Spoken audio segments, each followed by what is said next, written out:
UDF രാഷ്ട്രീയത്തിൽ നാടകീയ നീക്കങ്ങൾ. കെ.എം. മാണിയെ തള്ളി ജോസഫിനെ കൊള്ളാൻ കരുക്കൾ നീക്കി കോൺഗ്രസ്. പി ജെ ജോസഫിനെ ഇടുക്കിയിൽ മത്സരിപ്പിച്ചേക്കും. കോട്ടയം സീറ്റ് കോൺഗ്രസ് പിടിച്ചെടുക്കും. സ്ഥാനാർത്ഥിത്വം നൽകാതെ കെ.എം. മാണി കൈവിട്ട പി ജെ ജോസഫിനെ സംരക്ഷിക്കാൻ നാടകീയ നീക്കങ്ങൾ UDF-ൽ സജീവമാണ്. കെ.എം. മാണിയെ തള്ളി പി ജെ ജോസഫിനെ ഇടുക്കിയിൽ മത്സരിക്കാനാണ് കോൺഗ്രസ് ശ്രമം. പകരം പിടിച്ചെടുക്കുന്ന കോട്ടയം സീറ്റിൽ കോൺഗ്രസ് സ്ഥാനാർത്ഥി മത്സരിക്കും. മാണിക്ക് വേണമെങ്കിൽ പി ജെ ജോസഫിനെ പിന്തുണയ്ക്കാമെന്ന നിലപാടിൽ എ ഗ്രൂപ്പാണ് പി ജെ ജോസഫിന് വേണ്ടി കരുക്കൾ നീക്കുന്നത്. കേരള കോൺഗ്രസ് തർക്കത്തിൽ ഉമ്മൻചാണ്ടിയുടെ പിന്തുണ പി ജെ ജോസഫിനാണ്. പിളർന്നാലും UDF-ൽ തുടരാമെന്ന് ഉറപ്പു നൽകിയ സാഹചര്യത്തിൽ ഉമ്മൻചാണ്ടി പി ജെ ജോസഫ് കൂടിക്കാഴ്ച ഉടനുണ്ടാകും. തീർന്നിട്ടില്ലല്ലോ. UDF നേതാക്കളുമായി ഞാൻ ചർച്ച നടത്തും. അതിന്റെ അടിസ്ഥാനത്തിൽ അല്ല, അത് കോൺഗ്രസ് നേതാക്കന്മാരെ കാണും. അങ്ങനെ ചർച്ച ചെയ്യാൻ പോകുന്നുള്ളൂ. എന്താവശ്യപ്പെടാൻ പോകുന്നു? എല്ലാം ശുഭമായി പര്യവസാനിക്കും എന്ന്. കോട്ടയം DCC-യിൽ ചേർന്ന ജനപ്രതിനിധികളുടെ യോഗത്തിൽ മാണിക്കെതിരെ കടുത്ത വിമർശനവും പ്രതിഷേധവും ഉയർന്നു. അതേസമയം കോൺഗ്രസ് വിരുദ്ധരായ തോമസ് ചാഴിക്കാടനെ സ്ഥാനാർത്ഥിയാക്കി കെ.എം. മാണി പ്രഖ്യാപിച്ചത് കോൺഗ്രസുമായി നേരിട്ടുള്ള ഏറ്റുമുട്ടലിന് തയ്യാറാണെന്ന സൂചനയാണ്. തോമസ് ചാഴിക്കാടനാകട്ടെ കെ.എം. മാണിയുടെ നിർദ്ദേശമനുസരിച്ച് തെരഞ്ഞെടുപ്പ് പ്രചരണം തുടങ്ങി. അതിനിടയിലാണ് കോട്ടയം സീറ്റ് പിടിച്ചെടുക്കാൻ കോൺഗ്രസ് അണിയറ നീക്കം തുടങ്ങിയത്. TP Prashanth, news bureau, Kottayam. Thomas ചാഴിക്കാടനെ കേരള കോൺഗ്രസിന്റെ സ്ഥാനാർത്ഥിയായി പ്രഖ്യാപിച്ചതിൽ പരസ്യമായ പ്രതിഷേധമാണ് ജോസഫ് വിഭാഗത്തിൽ നിന്നും കോൺഗ്രസിനുള്ളിൽ നിന്നും കെ.എം. മാണിക്കെതിരെ ഉയരുന്നത്. കേരള കോൺഗ്രസിലെ കലാപക്കൊടി പിളർപ്പിലേക്ക് എത്തുമോ എന്നാണ് രാഷ്ട്രീയ കേരളം ഉറ്റുനോക്കുന്നത്. ദിവസങ്ങൾ നീണ്ട രാഷ്ട്രീയ സംഘർഷങ്ങൾക്കൊടുവിലാണ് കേരള കോൺഗ്രസും കോട്ടയത്തെ സ്ഥാനാർത്ഥിയെ പ്രഖ്യാപിച്ചത്. കോട്ടയത്ത് മത്സരിക്കാൻ താൽപര്യമുണ്ടെന്ന പി ജെ ജോസഫ് പരസ്യമായി ആവശ്യം ഉന്നയിച്ചിരുന്നെങ്കിലും അദ്ദേഹത്തെ പരിഗണിക്കേണ്ടതില്ലെന്നായിരുന്നു മാണി വിഭാഗത്തിന്റെ തീരുമാനം. ഇതിനു പിന്നാലെ പി ജെ ജോസഫ് വിഭാഗം ജോസഫിന്റെ തൊടുപുഴയിലെ വസതിയിൽ രഹസ്യയോഗം ചേർന്നിരുന്നു. ഇതിനിടെയാണ് തോമസ് ചാഴിക്കാടനെ സ്ഥാനാർത്ഥിയായി പ്രഖ്യാപിച്ച് കെ.എം. മാണി വാർത്താക്കുറിപ്പ് പുറത്തിറക്കിയത്. വലിയ പൊട്ടിത്തെറികളാണ് മാണിയുടെ തീരുമാനത്തിനെതിരെ ഉയർന്നിരിക്കുന്നത്. കെ.എം. മാണി ജോസഫ് ഗ്രൂപ്പിനെ ചതിച്ചുവെന്ന ജോസഫ് ഗ്രൂപ്പ് ചെയർമാനും മുൻ മന്ത്രിയുമായ TU കുരുവിള ആരോപിച്ചു. തോമസ് ചാഴിക്കാടനെ സ്ഥാനാർത്ഥിയാക്കിയത് LDF-നെ സഹായിക്കാനാണെന്നും അദ്ദേഹം ആരോപിച്ചു. ചാഴിക്കാടൻ 2 തവണ തോറ്റ സ്ഥാനാർത്ഥിയാണ്. ജോസ് കെ മാണിക്ക് രാജ്യസഭാ സീറ്റ് നൽകിയപ്പോൾ കോട്ടയത്ത് ജോസഫിന് സീറ്റ് കിട്ടുമെന്ന് പ്രതീക്ഷിച്ചുവെന്നും TU കുരുവിള പറഞ്ഞു. കേരള കോൺഗ്രസിനെ LDF-ലേക്ക് കൊണ്ടുപോകാൻ ജോസ് കെ മാണി ശ്രമിച്ചപ്പോൾ ഈ നീക്കത്തെ എതിർത്തത് ജോസഫാണെന്നും TU കുരുവിള വ്യക്തമാക്കി. ഇത് വാസ്തവത്തിൽ ഒരു ചതിയെന്ന് തന്നെ പറയാം. കാരണം ഞങ്ങളെല്ലാവരും ഒരു തെറ്റിദ്ധാരണയിൽ കൂടി കൊണ്ടുവന്ന് ഒരു ചതിയിലേക്ക് ഞങ്ങൾ എടുത്തുകയാണ്. അത് UDF നേതാക്കന്മാരുമായിട്ട് സംസാരിച്ച് ഞങ്ങളൊരു തീരുമാനത്തിലെത്തും. ഏതായാലും പി ജെ ജോസഫും ഇപ്പോഴത്തെ നിർത്തിയിരിക്കുന്ന സ്ഥാനാർത്ഥിയുമായിട്ട് കമ്പയർ ചെയ്യാൻ പോലും സാധിക്കില്ല. 2 പ്രാവശ്യം തോറ്റ സ്ഥാനാർത്ഥിയാണ് കോട്ടയത്ത്. അതേസമയത്ത് പി ജെ ജോസഫിൻ്റെ ഒരു ഇമേജ് ഇപ്പോഴത്തെ സ്ഥാനാർത്ഥിക്ക് ഇല്ല എന്നാണ് ഞങ്ങളുടെ വിശ്വാസം. മുന്നണി മാറ്റത്തിൻ്റെ പ്രശ്നമേ ഇല്ല. കാരണം ഞങ്ങൾ ജോസ് കെ മാണി ഇടതുപക്ഷത്തേക്ക് പോകുന്നതിനെ സംബന്ധിച്ചപ്പോൾ അങ്ങനെ ശക്തമായി എതിർത്ത ഗ്രൂപ്പാണ് P J Joseph. P J ജോസഫാണ് അതിന് ശക്തമായി എതിർത്ത് നിന്നത്. ഈ UDF-ൽ തന്നെ നിലകൊള്ളണം എന്നുള്ള സ്റ്റാൻഡ് സ്വീകരിച്ചത്. അതിൻ്റെ വെളിച്ചത്തിലാണ് ലാസ്റ്റ് ഒരു ധാരണയെത്തി UDF-ലാക്കുക. ഞങ്ങൾ UDF-ൽ നിന്ന് വിട്ടുപോകുന്ന പ്രശ്നമില്ല. കേരള കോൺഗ്രസ് UDF-ൽ ഉറച്ചു നിൽക്കുന്നതിന് ശക്തമായ തീരുമാനമെടുത്തയാളായിരുന്നു പി ജെ ജോസഫ് എന്ന് മോൻസ് ജോസഫ് പറഞ്ഞു. പി ജെ ജോസഫിന് സ്ഥാനാർത്ഥിത്വം നൽകാത്തത് UDF പ്രവർത്തകർക്കാകമാനം ദുഃഖമുണ്ടാക്കുന്ന കാര്യമെന്നും മോൻസ് ജോസഫ് വ്യക്തമാക്കി. കേരള കോൺഗ്രസ് പാർട്ടി കെട്ടുറപ്പോടെ മുന്നോട്ട് പോകണം, ഒറ്റക്കെട്ടായി പോകണം എന്നാഗ്രഹിച്ച എല്ലാ പ്രവർത്തകർക്കും വേദനയും പ്രയാസവും ഉണ്ടാക്കിയ ഒരു തീരുമാനമായി അത് മാറുകയുണ്ടായി. കേരള കോൺഗ്രസ് പാർട്ടി UDF-ൽ ഉറച്ചു നിൽക്കണം എന്ന ഉറച്ച നിലപാടെടുത്ത നേതാവാണ് ശ്രീ പി ജെ ജോസഫ്. അതുകൊണ്ട് തന്നെ പി ജെ ജോസഫിന് സീറ്റ് നിഷേധിക്കപ്പെട്ടപ്പോൾ അത് UDF പ്രവർത്തകർക്കാകമാനവും വേദനയുണ്ടാക്കുന്ന ഒരു കാര്യമായി തീർന്നു. UDF നേതാക്കളുമായി പി ജെ ജോസഫ് സാർ സംസാരിച്ച ശേഷം എന്താണ് അദ്ദേഹത്തിൻ്റെ തലത്തിലുള്ള പ്രതികരണം എന്ന് പറയാമെന്നാണ് സൂചിപ്പിച്ചിട്ടുള്ളത്. അതിൽ കൂടുതലായി ഒന്നും എനിക്ക് പറയാനില്ല. കേരള കോൺഗ്രസ് എം നിലപാട് തിരുത്തണമെന്ന് യൂത്ത് ഫ്രണ്ടും ആവശ്യപ്പെട്ടു. സ്റ്റിയറിംഗ് കമ്മിറ്റിയിലെ 75% പേരും PJ ജോസഫിനെ സ്ഥാനാർത്ഥിയാക്കണമെന്ന് ആവശ്യപ്പെട്ടിരുന്നു. ഈ തീരുമാനത്തിൽ മാറ്റമുണ്ടായത് എങ്ങനെയെന്ന് പാർട്ടി വ്യക്തമാക്കണമെന്നും യൂത്ത് ഫ്രണ്ട് സംസ്ഥാന ജനറൽ സെക്രട്ടറി M മോനിച്ചൻ ആവശ്യപ്പെട്ടു. ഈ സാഹചര്യത്തിൽ പാർട്ടിയുടെ സ്റ്റിയറിംഗ് കമ്മിറ്റി യോഗമാണ് ഈ തീരുമാനമെടുത്തത് എന്ന് ആണ് പറയുന്നതെങ്കിൽ 75% ആളുകൾ പാർട്ടിയുടെ സ്റ്റിയറിംഗ് കമ്മിറ്റിയിൽ 75% ആളുകളും ബഹുമാനപ്പെട്ട PJ ജോസഫ് സാറിനെ കോട്ടയം പാർലമെന്റ് മണ്ഡലത്തിൽ സ്ഥാനാർത്ഥിയാക്കണമെന്നുള്ളതായിരുന്നു തീരുമാനം, അല്ലെങ്കിൽ ആഗ്രഹം. ആ നിലപാട് ലംഘിച്ചുകൊണ്ട്, പാർട്ടി കൈക്കൊണ്ട തീരുമാനം ലംഘിച്ചുകൊണ്ട് ഇന്ന് വരെ ഉണ്ടാവാത്ത തരത്തിൽ, ഒരു പാർട്ടിയിലും ഉണ്ടാവാത്ത നിലപാടിൽ പാർട്ടിയുടെ മണ്ഡലം പ്രസിഡന്റുമാര്, വിരലിൽ എണ്ണാവുന്ന മണ്ഡലം പ്രസിഡന്റുമാരുടെ ഒരു തീരുമാനം പ്രഖ്യാപിച്ച നടപടി തെറ്റാണെന്ന് കേരള യൂത്ത് ഫ്രണ്ട് പരസ്യമായ നിലപാട് സ്വീകരിക്കുകയും ആ നിലപാട് തിരുത്തണം. PJ ജോസഫിന് സീറ്റ് നിഷേധിച്ചതിൽ പ്രതിഷേധിച്ച് കേരള കോൺഗ്രസ് എമ്മിൽ നേതാക്കൾ കൂട്ടരാജിവെച്ചു. കേരള കോൺഗ്രസ് എം കണ്ണൂർ ജില്ലാ സെക്രട്ടറി റോജസ് സെബാസ്റ്റ്യനും കോഴിക്കോട് ജില്ലാ സെക്രട്ടറി PM ജോർജുമാണ് രാജിവെച്ചത്. PJ ജോസഫിനെ അവഗണിച്ചതിലും സീറ്റ് നൽകാത്തതിലും പ്രതിഷേധിച്ചാണ് രാജിവെക്കുന്നതെന്ന് PM ജോർജ് പറഞ്ഞു. പാർട്ടിയുടെ പ്രിയപ്പെട്ട PJ ജോസഫ് സാറിന് സീറ്റ് നിഷേധിച്ചതിലൂടെ അതിനുള്ള അമർഷം രേഖപ്പെടുത്തിക്കൊണ്ടാണ് പാർട്ടിയുടെ സംസ്ഥാന കമ്മിറ്റി അംഗമെന്ന നിലയിലും പാർട്ടിയുടെ കോഴിക്കോട് ജില്ലാ ജനറൽ സെക്രട്ടറി എന്നുള്ള നിലയിലും ശ്രീ PJ ജോസഫ് സാറിനെ പോലെയുള്ള ഉന്നതനായ ഒരു നേതാവിനെ അവഗണിച്ചതിൽ പ്രതിഷേധിച്ച് കേരള കോൺഗ്രസ് കോഴിക്കോട് ജില്ലാ ജനറൽ സെക്രട്ടറി സ്ഥാനവും പാർട്ടിയുടെ സംസ്ഥാന കമ്മിറ്റി അംഗവും രാജിവെച്ചതായി അറിയിക്കുന്നു. അതേസമയം തോമസ് ചാഴിക്കാടിന്റെ സ്ഥാനാർത്ഥിത്വം സംബന്ധിച്ച് കോൺഗ്രസ് കോട്ടയം നിയോജക മണ്ഡലം കമ്മിറ്റി ചേർന്ന യോഗം ബഹളത്തെ തുടർന്ന് പിരിച്ചുവിട്ടു. തിരുവഞ്ചൂർ രാധാകൃഷ്ണന്റെ അധ്യക്ഷതയിൽ ചേർന്ന യോഗത്തിലായിരുന്നു നാടകീയ രംഗങ്ങൾ അരങ്ങേറിയത്. ചാഴിക്കാടിനെ സ്ഥാനാർത്ഥിയായി അംഗീകരിക്കാൻ കഴിയില്ലെന്നും VN വാസവനെ എതിരിടാൻ പറ്റിയ സ്ഥാനാർത്ഥിയല്ലെന്നുമുള്ള വിമർശനം ഉയർന്നതോടെയാണ് യോഗം ബഹളത്തിൽ കലാശിച്ചത്. ചാഴിക്കാടിനു വേണ്ടി പ്രവർത്തിക്കാൻ ഇറങ്ങില്ലെന്നും സ്ഥാനാർത്ഥിയെ മാറ്റണമെന്നും ഒരു വിഭാഗം നേതാക്കൾ ആവശ്യപ്പെടുകയായിരുന്നു. News desk people TV. Kerala കോൺഗ്രസിലെ പ്രശ്നങ്ങൾ UDFിലും കോൺഗ്രസിലും ചലനം സൃഷ്ടിക്കുന്നു. ഇടപെടേണ്ട സാഹചര്യമുണ്ടെങ്കിൽ കോൺഗ്രസ് ഇടപെടുമെന്ന് കോൺഗ്രസ് സംസ്ഥാന അധ്യക്ഷൻ മുല്ലപ്പള്ളി രാമചന്ദ്രൻ പറഞ്ഞു. കേരള കോൺഗ്രസിലെ തർക്കം പരിഹരിക്കാൻ വേണ്ടിവന്നാൽ പാർട്ടി ഇടപെടുമെന്ന് കോൺഗ്രസ് നേതാക്കൾ പറഞ്ഞു. ഞാൻ സംസാരിച്ചു കഴിഞ്ഞിട്ടുണ്ട്. ഞാൻ ഇവിടെ വന്ന ശേഷം ശ്രീമാൻ PJ ജോസഫുമായി സംസാരിച്ചിട്ടുണ്ട്. പ്രശ്നം ഞാൻ പറഞ്ഞ പോലെ തന്നെ രമ്യമായി പരിഹരിക്കാൻ സാധിക്കുമെന്ന തികഞ്ഞ ശുഭാപ്തി വിശ്വാസമാണ് എനിക്കുള്ളത്. കേരള കോൺഗ്രസിൽ ഉണ്ടായ പ്രശ്നങ്ങൾ ഞങ്ങൾ പത്രത്തിലൂടെയാണ് ഇന്ന് ഞങ്ങൾക്ക് അറിയാൻ കഴിഞ്ഞത്. ഞങ്ങളുടെ നേതാക്കന്മാരെല്ലാവരും ഡൽഹിയിലായിരുന്നു. സ്വാഭാവികമായും കേരള കോൺഗ്രസിൽ ഉണ്ടായിട്ടുള്ള പ്രശ്നങ്ങൾ അവർക്ക് പരിഹരിക്കപ്പെടാൻ കഴിയും എന്ന പ്രതീക്ഷയാണ് ഞങ്ങൾക്കുള്ളത്.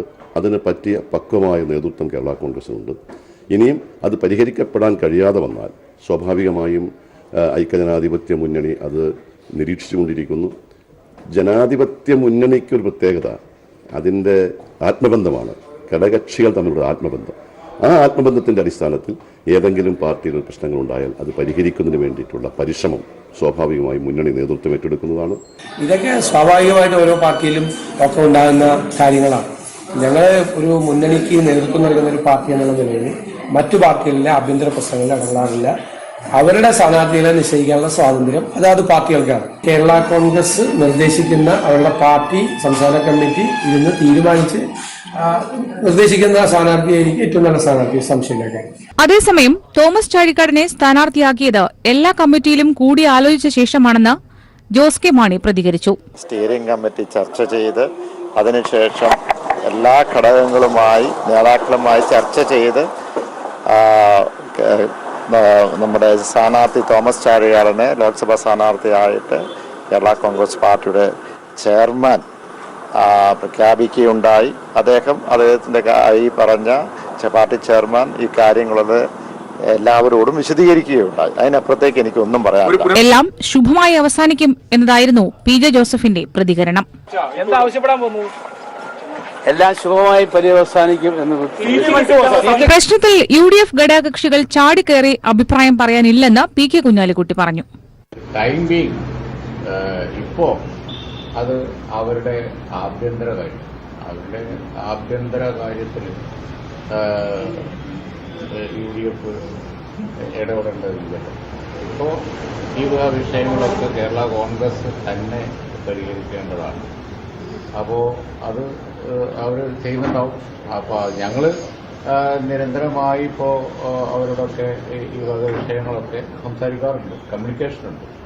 ഞങ്ങൾ കമ്മ്യൂണിക്കേഷൻ ഉണ്ട്. ഇന്നലെ രാത്രിയും എല്ലാവരുമായും സംസാരിച്ചിരുന്നു. അതിൻ്റെ ഡീറ്റെയിൽസ് ഒന്നും പറയാൻ പറ്റില്ല. നിങ്ങൾ ചോദിച്ചുകൊണ്ടിരുന്ന പറയാൻ പറ്റില്ല. പക്ഷേ ഇത് ഇപ്പോൾ തൽക്കാലം പിന്നെ അവർ തന്നെ പരിഹരിക്കേണ്ട വിഷയമാണ്. ഞങ്ങൾ പ്രതികരിക്കേണ്ട വിഷയമല്ല. എന്നാൽ കെ.എം. മാണിയെ ശക്തമായി എതിർക്കാനുള്ള ആർജവം ജോസഫിനില്ലെന്ന് കുറ്റപ്പെടുത്തി PC ജോർജും ഇന്ന് രംഗത്ത് വന്നു. രാഷ്ട്രീയത്തിൽ നിൽക്കാനാണ് അദ്ദേഹം ആഗ്രഹിക്കുന്നെങ്കിൽ പ്രതികരിക്കാനുള്ള ആർജവം കാണിക്കണം. മാണിയുടെ അടിമയായി മാറിയ ജോസഫിന്റെ മനസ്സിൽ എനിക്ക് അമർഷമുണ്ട്. അതുകൊണ്ടാണ് ഇത് പറയുന്നത്. വിവിധ ബ്യൂറോകൾക്കൊപ്പം ന്യൂസ് ഡെസ്ക്. PJ ജോസഫ് നാളെ ഉമ്മൻചാണ്ടിയുമായി തിരുവനന്തപുരത്ത് കൂടിക്കാഴ്ച നടത്തും. ജോസഫിന് പിന്തുണ അറിയിച്ച ഉമ്മൻചാണ്ടിയുടെ വിശ്വസ്തൻ KPCC നിർവാഹക സമിതി അംഗം കൂടിയായ റോയ് കെ പൌലോസ് ഇന്ന് PJ ജോസഫുമായി കൂടിക്കാഴ്ച നടത്തിയിരുന്നു. പ്രശ്നങ്ങൾ രമ്യമായി പരിഹരിക്കുമെന്നാണ് ജോസഫുമായുള്ള കൂടിക്കാഴ്ചയ്ക്ക് ശേഷം റോയ് കെ പൌലോസ് മാധ്യമങ്ങളോട് പ്രതികരിച്ചത്. ബഹുമാന്യനായ PJ ജോസഫ് UDFന്റെ വളരെ ശക്തനായ നേതാവാണ്. അപ്പോൾ സ്വാഭാവികമായിട്ടും അതുമായി ബന്ധപ്പെട്ട ചില വിഷയങ്ങൾ ഉണ്ടായിരിക്കുന്നു. അദ്ദേഹത്തെ കാണുക എന്നുള്ളത് സ്വാഭാവികമായിട്ടുള്ള ഒരു ജോലി, ഒരു ദൗത്യം എന്നുള്ള നിലയിലാണ്. അല്ലാതെ തീർച്ചയായിട്ടും കോൺഗ്രസിന്റെ ഉന്നതരായ നേതാക്കന്മാർ ഒക്കെ ഈ വിഷയത്തിൽ ഇടപെട്ട് ഇതിന് പരിഹാരം ഉണ്ടാക്കാൻ പ്രാപ്തരായിട്ടുള്ള ലീഡർഷിപ്പ് കോൺഗ്രസിലും UDFനും ഉണ്ട്. അത് ഏറ്റവും നല്ല നിലയിൽ തന്നെ പരിഹരിക്കുമെന്നുള്ള പ്രതീക്ഷ ഞങ്ങൾക്ക് എല്ലാവർക്കും ഇല്ല. അങ്ങനെയുള്ള കാര്യങ്ങളിലേക്ക് ഇല്ല. അതൊക്കെ ഉത്തരവാദിത്തപ്പെട്ട ലീഡേഴ്സ് അത് പറഞ്ഞിട്ടുണ്ടല്ലോ. PJ ജോസഫ് കേരള കോൺഗ്രസിൽ നിലനിൽക്കുന്നതിൽ അർത്ഥമില്ലെന്ന് കോടിയേരി ബാലകൃഷ്ണൻ. കേരള കോൺഗ്രസിനെ പിളർക്കാനാണ് കോൺഗ്രസ് ശ്രമിക്കുന്നത്. ജോസഫ് മത്സരിക്കാൻ ധൈര്യമായി മുന്നോട്ട് വരണമെന്നും കോടിയേരി ബാലകൃഷ്ണൻ പറഞ്ഞു. PJ ജോസഫിന് സീറ്റില്ല എന്ന് പറഞ്ഞാൽ വർക്കിംഗ് പ്രസിഡന്റിനാണ് സീറ്റില്ലാത്തത്. ജോസഫ് എന്തിനാണ് ഇനിയും ആ പാർട്ടിയിൽ നിൽക്കേണ്ട കാര്യം? ഒരു സീറ്റ് ചോദിച്ച് കിട്ടുന്നില്ലെങ്കിൽ ആ പാർട്ടിയിൽ നിൽക്കേണ്ട കാര്യം വേറെ പാർട്ടിക്കാരനല്ലല്ലോ PJ ജോസഫ്. അദ്ദേഹം മുമ്പ് ഇങ്ങനെ ചെയ്തിട്ടുണ്ട്. അന്ന് സീറ്റ് ചോദിച്ച് കിട്ടാത്തത് കൊണ്ട് അദ്ദേഹം ധീരമായിട്ട് മത്സരിച്ചു.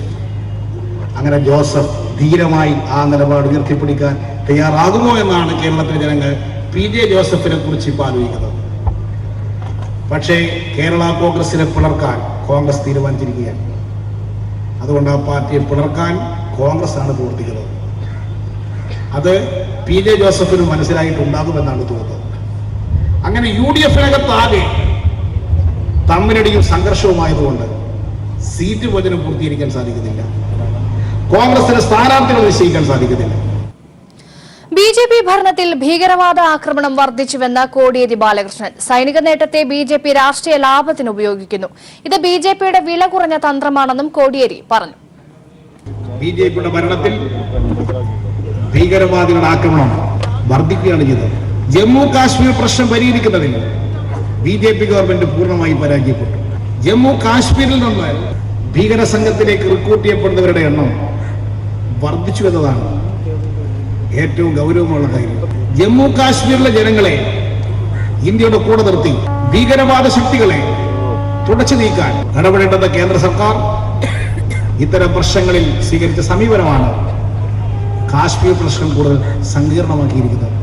14 ശേഷം ഓരോ വർഷവും ഇത്തരം ആക്രമണങ്ങൾ വർദ്ധിച്ചു വരികയും സൈനികരും സാധാരണക്കാരും കൊല ചെയ്യപ്പെടുകയും ചെയ്യുന്ന റിപ്പോർട്ടുകൾ തുടർച്ചയായി നമ്മുടെ രാജ്യത്ത് ഇന്ന് കേട്ടുകൊണ്ടിരിക്കുകയാണ്.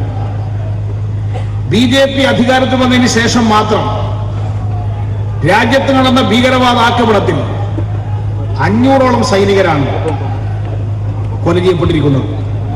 വിവാഹാഭ്യർത്ഥന നിരസിച്ചതിന് യുവാവ് പെൺകുട്ടിയെ നടു റോഡിൽ വെച്ച് പെട്രോൾ ഒഴിച്ച് തീകൊളുത്തി. ഇന്ന് രാവിലെ 9 മണിയോടുകൂടി തിരുവല്ല ചിലങ്ക ജംഗ്ഷനിലാണ് സംഭവം നടന്നത്.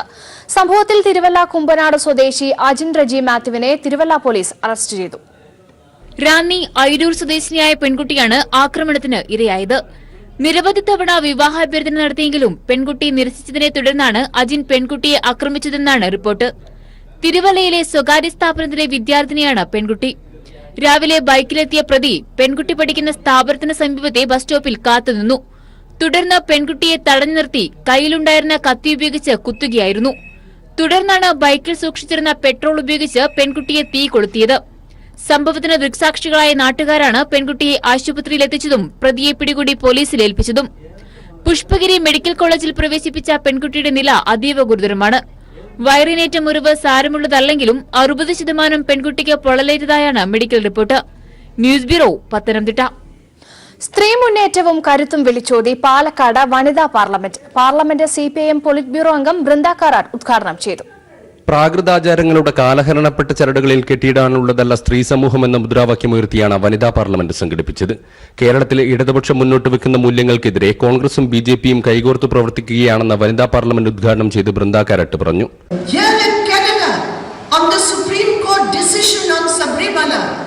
What RSS and BJP were saying in the morning, Ramesh Chennitala and the Congress leaders were saying in the evening. So the Congress has no hesitation to use the platform of so-called soft Hindutva. They are prepared to join hands with the BJP against the progressive secular values and policies being followed by the left. സ്ത്രീകൾക്കെതിരായ അതിക്രമത്തിൽ വേട്ടക്കാരനൊപ്പം നിൽക്കുകയും അക്രമികളെ മാലയിട്ട് സ്വീകരിക്കുകയും ചെയ്യുന്ന നിലപാടാണ് ഇന്ത്യയിലെ പല സംസ്ഥാന സർക്കാരുകളും സ്വീകരിക്കുന്നത്. എന്നാൽ കേരളത്തിൽ സ്ത്രീകൾക്കെതിരെ അതിക്രമം കാണിക്കുന്നവർക്കെതിരെ ശക്തമായ നിയമ നടപടി സ്വീകരിക്കുന്ന സർക്കാരാണ് അധികാരത്തിലുള്ളതെന്നും ബൃന്ദ കാരാട്ട് പറഞ്ഞു. ഡോക്ടർ ഖദീജ മുന്താസ്, പ്രൊഫസർ സുജ സൂസൻ ജോർജ്, ജ്യോതിബായ് പരിയാരത്ത് തുടങ്ങി നിരവധി പേർ പങ്കെടുത്തു. News bureau, Palakkad. വയനാട് പനമരത്ത് കാട്ടാനയുടെ ആക്രമണത്തിൽ വയോധികൻ കൊല്ലപ്പെട്ടു. പനമരം ആറുമൊട്ടംകുന്ന് കാളിയാർ തോട്ടത്തിൽ രാഘവനാണ് കൊല്ലപ്പെട്ടത്. ജനവാസ മേഖലയുടെ സമീപത്ത് തുടരുന്ന കാട്ടാനയെ വനത്തിലേക്ക് തുരത്താൻ ശ്രമം തുടരുകയാണ്. മയക്കുവെടി വെച്ച് റേഡിയോ കോളർ ഘടിപ്പിക്കാൻ വനമന്ത്രി ഉത്തരവിട്ടു. രാവിലെ പാലളന്ന് തിരിച്ച് വീട്ടിലേക്ക് പോകും വഴിയാണ് ആറുമുട്ടക്കുന്ന് രാഘവൻ ആനയുടെ മുന്നിൽപ്പെട്ടത്. മൂടൽമഞ്ഞായിരുന്നതിനാൽ കൊമ്പനെ കാണാൻ സാധിച്ചില്ല. മാനന്തവാടി ജില്ലാ ആശുപത്രിയിൽ എത്തിച്ചെങ്കിലും മരിച്ചു. ആന ചീറിക്കൊണ്ട് അലറി വരുന്നു. ആരും പുറത്തിറങ്ങുകയെന്ന് പറഞ്ഞ് എല്ലാവരും പറഞ്ഞറിഞ്ഞു ഞങ്ങൾ മാറി കടയിലേക്ക് കയറി നിന്നു. അപ്പം കാണാൻ ആന കുന്നുമ്മൂടെ റോട്ടിൽ കൂടെ കുന്നുമല തോട്ടത്തിലേക്ക് കയറിപ്പോന്നു. കുന്നുമല കയറിപ്പോയതിന് ശേഷം ഞങ്ങൾ പുറത്തിറങ്ങുമ്പോഴേക്കാണ് ഉണ്ണിമാൻ്റെ വീടിൻ്റെ കുറച്ച് വന്ന വാസു എന്ന് പറഞ്ഞ ഫോറസ്റ്റിൽ ജോലി ചെയ്യുന്ന വീടിൻ്റെ മുന്നിൽ കുഞ്ഞാട്ടൻ, അതായത് രാഘവേട്ടനെ കുഞ്ഞാട്ടനാണ് വിളിക്കുക. രാഘവേട്ടൻ വീണ് കിടക്കുന്നത്. തുടർന്ന് കാട്ടാന സമീപത്തുള്ള മറ്റൊരു കുന്നിലേക്ക് മാറി. കാട്ടിലേക്ക് തുരുത്താനുള്ള ശ്രമത്തിനിടെ 4 വനപാലകർക്ക് പരിക്കേറ്റു. മേഖലയിൽ സബ് കളക്ടർ 144 പ്രഖ്യാപിച്ചു. ജനങ്ങളോട് പുറത്തിറങ്ങരുതെന്നാണ് നിർദ്ദേശം. നമ്മൾ ആൾക്കാരോടെല്ലാം അലേർട്ടായിരിക്കാൻ പറഞ്ഞിട്ടുണ്ട്. അതനുസരിച്ച് ഉത്തരവ് ഡിസ്ട്രിക്ട് കളക്ടർ പുറപ്പെടുവിക്കുന്നുണ്ട്. നമ്മുടെ ഇപ്പോൾ സ്റ്റാഫ് തന്നെ ഫീൽഡിൽ കംപ്ലീറ്റ്ലി ഡിപ്ലോയിഡ് ആണ്. 3 ഡിവിഷനിലെ സ്റ്റാഫ് ഡിപ്ലോയിഡ് ആണ്. South wild life, north Wayanad. RRT വന്നിട്ടുണ്ട്. ഡോക്ടർ ഇപ്പോൾ വരും വിത്ത് ഓൾ ദി എക്യുപ്മെന്റ്സ്. അപ്പോൾ പ്രോപ്പർലി നമ്മുടെ സ്റ്റാഫും എല്ലാ കംപ്ലീറ്റ് ഫോറസ്റ്റ് ഫോഴ്സ് ഫീൽഡിലുണ്ട്. എന്തായാലും നമ്മൾ ആനയെ ബാക്ക് ടു ഫോറസ്റ്റ് തിരിച്ചു വിട്ടിട്ടേ നമ്മൾ ഇനിയിപ്പം ഈ ഓപ്പറേഷൻ എൻഡ് ചെയ്യും. ആനയെ കാട്ടിലേക്ക് തുരത്താൻ പരിശീലനം നേടിയ കുങ്കാനി ആനകളെ സ്ഥലത്തെത്തിച്ചു. മയക്ക് വെടിവെച്ച് പിടികൂടി സഞ്ചാരപഥം അറിയാൻ സാധിക്കുന്ന സംവിധാനമായ റേഡിയോ കോളർ ഘടിപ്പിക്കാനാണ് തീരുമാനം. കൊല്ലപ്പെട്ട ആൾക്ക് 10 ലക്ഷം രൂപ നഷ്ടപരിഹാരം നൽകും. News bureau, Wayanad. കേരളത്തിലെ ഇവന്റ് ആൻഡ് എന്റർടൈൻമെന്റ് മാനേജ്മെന്റ് രംഗത്ത് പ്രവർത്തിക്കുന്നവരുടെ പുതിയ സംഘടനയായ കോൺഫെഡറേഷൻ ഓഫ് ഇവന്റ് ആൻഡ് എന്റർടൈൻമെന്റിന്റെ ഉദ്ഘാടനം സൂര്യ കൃഷ്ണമൂർത്തി നിർവഹിച്ചു. സംവിധായകൻ ശ്രീകുമാർ മേനോൻ, EM നജീബ്, MP സനൽകുമാർ, ശാസ്തമംഗലം മോഹൻ തുടങ്ങിയവർ പങ്കെടുത്തു. ആദ്യ പ്രസിഡന്റായി മാട്രിക് ഇവന്റ്സിലെ അൻവർ പള്ളിക്കലിനെയും സെക്രട്ടറിയായി അബിൻ മുഹമ്മദിനെയും തിരഞ്ഞെടുത്തു.